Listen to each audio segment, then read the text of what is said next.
This is planned to be the first in a series of video logs, vlogs if you will, about the Virginia Ann's return to Normandy 2019. So I don't know how you got here. If you're one of our friends we told we're doing this, maybe you're just checking in and checking out what we're doing. More likely though, you probably did a YouTube search and caught one of our tag words, such as Douglas DC-3, C-47, Dakota, Goonie Bird, Normandy, D-Day. So there's some clues what you're about to find yourself getting into here. The Virginia Ann is a World War II vintage DC-3 C-47. Actually served over there in Europe during D-Day and several of the other operations in 1944. So what the plan is to take the Virginia Ann all the way from a little airport in Southern California near Riverside. It's called Flaybob. For you aviators, you can look it up. It's Kilo Romeo India Romeo. And from there, we have a couple stops along the way. First one we're headed for is Frederick, Maryland. Turns out 2019 is the 80th anniversary for the Aircraft Owners and Pilots Association, AOPA. For you general aviation guys, I'm sure you've all heard about AOPA. And this is their 80th year, and they've got several celebrations planned around the country, but their headquarters in Fredericksburg, they got something special. And I think I'm joining 4, 5, or 6 other C-47s, and they're planning on doing some commemorative flights, flyovers. I think we have special permission to do a flyover at Arlington and the Pentagon. So that's pretty rarefied air and a rare opportunity. One of the things we hope to share with you guys. And from there, we'll be going on to Oxford, Connecticut. And Oxford, Connecticut is a base for an organization that was formed a little over a year ago. It's called the ddaysquadron.org. And it was formed by a gentleman named Eric Zipkin. And he formed this organization to help facilitate taking as many DC-3 C-47s across the Atlantic as we possibly can. Last count, that was around 16 or 17 of us. And all the logistics involved, all the paperwork. I mean, there's a myriad of stuff we'll be getting into and showing you guys. But it's a lot of stuff, and thank heavens D-Day Squadron came into being just to help with all that stuff to do. So part of what I want to do in this first vlog is just show you what the overall plan is. How we're going to get from here to there, what our routing is, and basically what our schedule is. In some of the following vlogs, I like to talk about what is the Virginia Ann, how'd she come to be, and how did we get involved with her, and probably third or fourth vlog, I'd like to introduce you to the Virginia Ann. Right now she's back in Flaybob, California, undergoing some of the last, I wouldn't say minute, we're getting close to the last minute, but some of the last preparations for this journey. So, tell you what I'm going to do, especially for you aviators, you'll probably appreciate this. I am a ForeFlight user. If you don't know what ForeFlight is and you aviate, you got to look into it. So, heck of a program for all kinds of flight planning. And so I'm going to kind of take advantage of ForeFlight here. Sure they won't mind. But here is our route, tentative route. So let me zoom in here a little bit. This is Southern California. And here we are. So right here, right there, KRIR, that'd be Flaybob.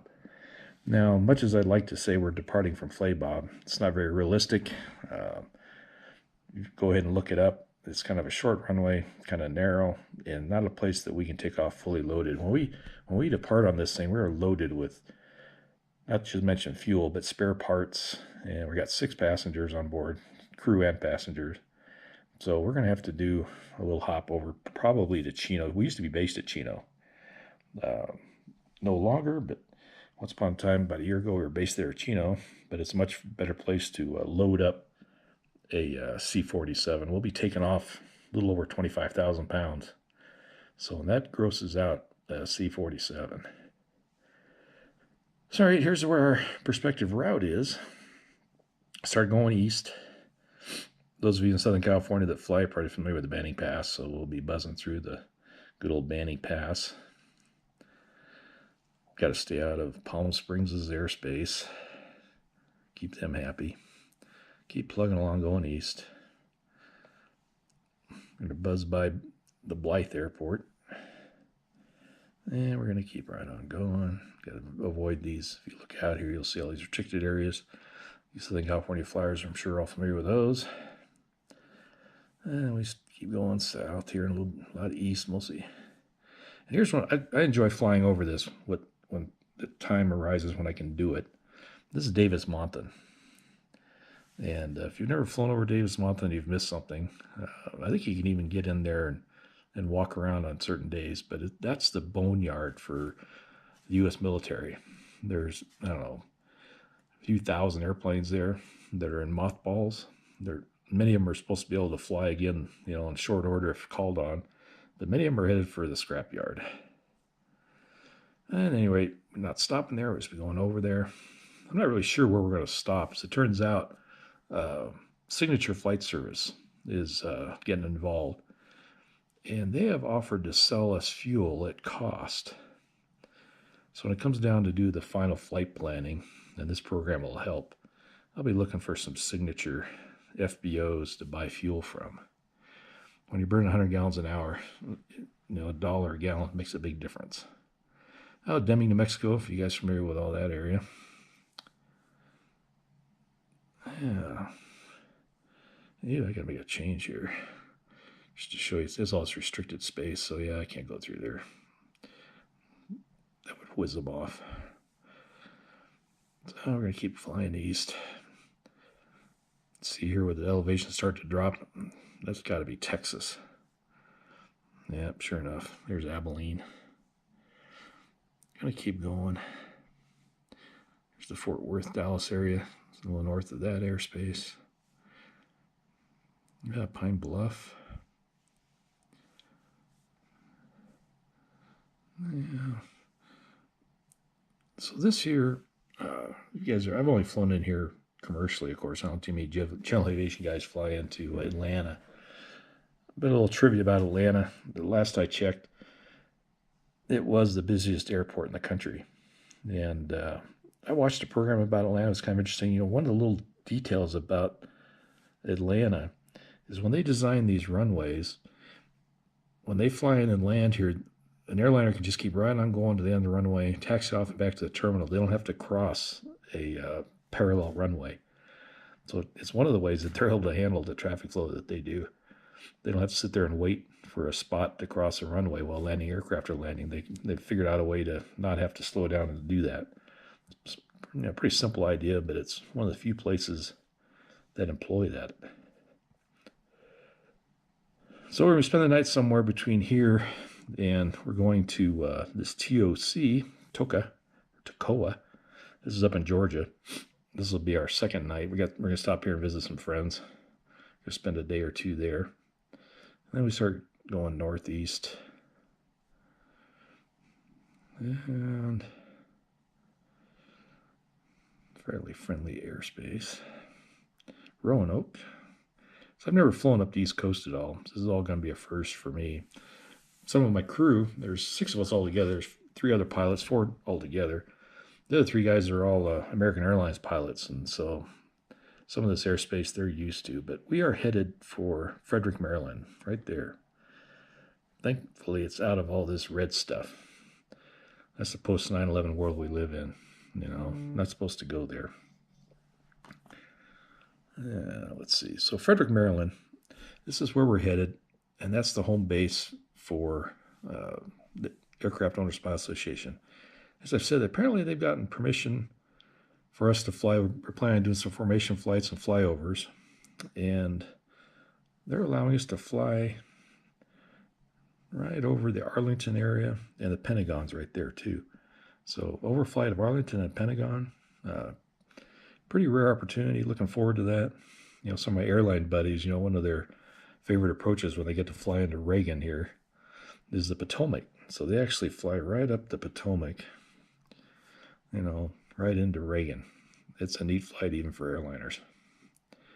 At any rate, we won't be in that red space for very long. So next we go on and we are headed for Oxford, Connecticut. So I say that's where this organization, ddaysquadron.org, is based. Thankfully, those guys have coordinated so much. It's every week there's paperwork I've got to complete. They have insurance. I mean, all the help with what spare parts we're supposed to have, the equipment we're supposed to have. There's special avionics, special navigation, special communication gear. So all this stuff that they're familiar with. The gentleman that formed this actually did this trip 5 years ago for the 70th anniversary of Normandy. And so he's a perfect candidate to help the rest of us that have never done this accomplish this. So let me go on to the next one here. Oops. Let's see here. I'll be going from Oxford to, find it here. So this is the one that most of us are sweating. How do you do this? Yeah. So eventually Oxford all the way across, and we're headed for Duxford, England. So our first leg, probably landing somewhere in Maine. U.S. fuel is much cheaper than anywhere else in the route we're going. We're hoping to pay sub $4 a gallon gas. That'll be in Maine. Next stop up here is Goose Bay, Newfoundland. That's where fuel gets up to like $10 a gallon. Not looking forward to that part of the whole trip. The rest of the trip is roughly $10 a gallon gas. So we'll be overnighting there. And I think, like I said, last count I heard was 16 or 17 C-47s. They're making this trip. And the next stop is actually Iceland. We have to make a fuel stop in Greenland here. But some of the aircraft have installed long-range fuel tanks, and they're going to avoid that stop. Now, the rest, I think there's 10 or 12 of us that are making this stop. We actually had to pre-purchase fuel here back in December to have it available here in May. Ordinarily, they wouldn't carry enough fuel there to take care of a dozen C-47s at 500 gallons each. Then there's always the logistics of how you do this. It's probably going to take 30, 45 minutes at least per airplane. So that's 12 airplanes, that's 6 hours on the ground. And I don't know if there's enough daylight for all 12 to do this in a day. So I suspect we're going to be busting this up into 2 days. So I know this flight comes in, you fly up these fjords, you'll find the airport, all goes well. We're on the ground there for hopefully not much more than an hour. And then on to all that water. Then on to Reykjavik. Reykjavik? I can butcher any name. Here we are in Iceland. So the plan is to be there for just a night, maybe 2 at the most. This is all weather dependent, of course. We have about a week's weather window that we can sit around if we had to. And from Reykjavik, here we go to Prestwick, Scotland. That's where that is. Overnighting there. Might spend a day or 2 there if we're way ahead of schedule. But from Prestwick, this is where we want to end up. This is Duxford, England. A little ways north of London. And this is the home base for a good portion of the celebrations of the 75th anniversary of D-Day. So we'll be doing some formation flights in the area. A big part of this is parachute drops. There's about 300 reenactors, parachutists, that will be jumping out of these airplanes. Our Virginian is no longer outfitted to carry parachutists, but quite a few of them are. We probably likely still be flying with them, but we won't be dropping any parachuters out of the Virginian, but there'll be plenty of them doing it out of all the others. And we're there for a few days, and then we actually do the actual channel crossing, English Channel, and we're headed for Caen down here in France. In this area is where the beaches of Normandy, Omaha, and all those right in here. And most of the parachute drops that happened on the wee hours of the June 6th, all in the dark, was all in this area, right in through here. It was all to help back up the beach landings. So we'll be getting into it a little bit later about exactly what it is we're doing there. But we're going to be there for a few days, helping the French celebrate the liberation of France. June 6, 1944 is when it started there. And then after a few days there, we're actually, I'm not going to put it on the map here, but we'll be headed north to Berlin. And there's Hanover. There we go. Anyway, Berlin. So it turns out 2019 is the 70th anniversary of the Berlin Airlift. So we've been invited to come up there and actually do reenacting some of the Berlin Airlift for a few days. Looking forward to that one. One point in time, I think we're supposed to be dropping candy. If you ever heard the story, we'll tell it later. But some of these airplanes back in the Berlin Airlift became known as the candy bombers. And, they actually dropped candy for the kids down there. It's a great story. I hope to share it with you a little bit later on. But when we're done with the Berlin Airlift, retracing our steps, we've actually been invited back to fly into a Royal Air Force base in here. It's called Barkston Heath. Happens to be where the Virginian was based during her European efforts, and before it's where she was during the Normandy Invasion. She took off from there for the Channel crossing. And we'll be getting into a little bit more of who the Virginian is and how we ended up doing this. So we ended up coming home. We're planning on going, I think it's July 13th and 14th. There's an annual event that happens every year in Geneseo, New York. It's the home of the National Warplane Museum. And we've been invited there to park it there for a couple of days and check out what they do there for their annual event. Then from there, later on, I'll be going to Oshkosh, Wisconsin. I'm sure most of the aviators all know what that is. It's the largest airplane gathering in the world every year, every July in Oshkosh, Wisconsin. So that's what I wanted to cover for this first vlog.